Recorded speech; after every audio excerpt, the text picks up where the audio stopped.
অনেকেই মনে করেন বা বলেনও যে ভগবানের কোনো রূপ নাই, অর্থাৎ রূপের অভাব। ভগবানের রূপের অভাব, তা সেটা কি কখনো হতে পারে? ভগবান হচ্ছেন অনন্ত কোটি ব্রহ্মাণ্ডের প্রভু, অনন্ত কোটি ব্রহ্মাণ্ডের মালিক। তার অভাব কেন হতে যাবে? অভাব আপনার হতে পারে, আমার হতে পারে, মানুষের অভাব হতে পারে, মানুষের রূপের অভাব থাকতে পারে, গুণের অভাব থাকতে পারে। কিন্তু ভগবানের রূপের অভাব হবে, গুণের অভাব হবে, বৈরাগ্যের অভাব হবে, যশের অভাব হবে, এগুলা তো হয় না। আমাদের সনাতন শাস্ত্রে বলছে যে ভগবানের রূপ হচ্ছে অনন্ত, অনন্ত রূপম, অর্থাৎ ভগবান যেমন অনন্ত তার রূপও তেমন অনন্ত। তাহলে ভগবানের রূপের যে অভাব সেটা কি করে হতে পারে? ভগবানের রূপ রয়েছে, ভগবানের রূপ অনন্ত রূপ। আমাদের মতো সাধারণ মানুষের পক্ষে সেই রূপকে অনুসন্ধান করা বা সেই রূপকে উপলব্ধি করা আমাদের মতো এই জড়জগতের সাধারণ মানুষের পক্ষে একেবারেই অসম্ভব। ভগবানের রূপ রয়েছে, সেটা চিন্ময় রূপ, অতীব সুন্দর। সেই রূপ, যে রূপ দেখলে মানুষ অজ্ঞান হয়ে যায়। তাই ভগবানের কোনো কিছু অভাব নেই। অভাব আমাদের আছে, আমাদের অভাব থাকতে পারে, আমাদের গুণের অভাব, রূপের অভাব, বিদ্যার অভাব, বৈরাগ্যের অভাব, যশের অভাব, এই সমস্ত অভাব অনটন আমাদের থাকতে পারে, কিন্তু ভগবানের কি করে অভাব থাকবে? ভগবানের যদি অভাব থাকে তাহলে সে ভগবান হবে কি করে? সম্ভব নয়।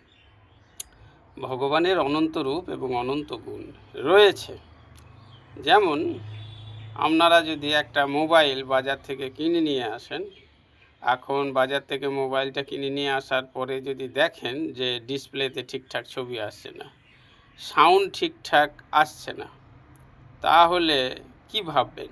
মোবাইলটা কমপ্লিট না ইনকমপ্লিট? অর্থাৎ মোবাইলটা সঠিক মোবাইল না বেঠিক মোবাইল? অর্থাৎ সেই মোবাইলটা কি কখনো কেউ নেবে?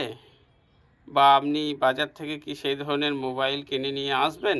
কখনোই নিয়ে আসবেন না, কারণ সেই মোবাইলটা ফল্ট রয়েছে, অর্থাৎ স্বয়ংসম্পূর্ণ নয়।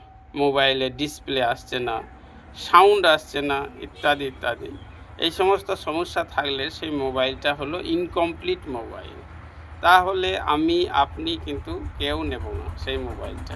ঠিক সেই রকম ভগবানের যদি রূপ না থাকে, তাহলে ভগবান তো ইনকমপ্লিট, রূপের অভাব অনটন।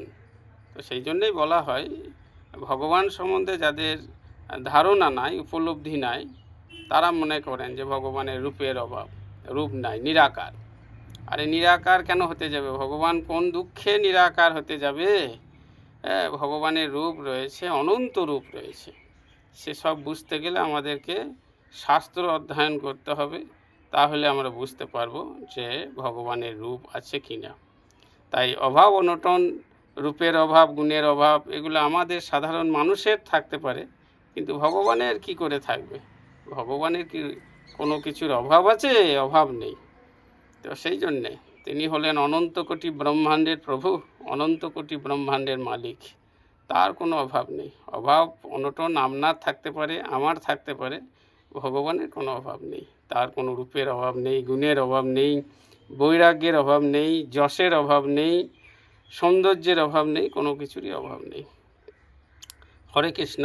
এটাই হলো সিদ্ধান্ত, শাস্ত্রের সিদ্ধান্ত, যে ভগবান শ্রীকৃষ্ণ, কৃষ্ণ হচ্ছেন স্বয়ং ভগবান এবং কৃষ্ণের অনন্ত রূপ রয়েছে, সেটা আমাদের শাস্ত্রে স্বীকার করা হয়েছে এবং আমাদেরও সেটা মানা উচিত।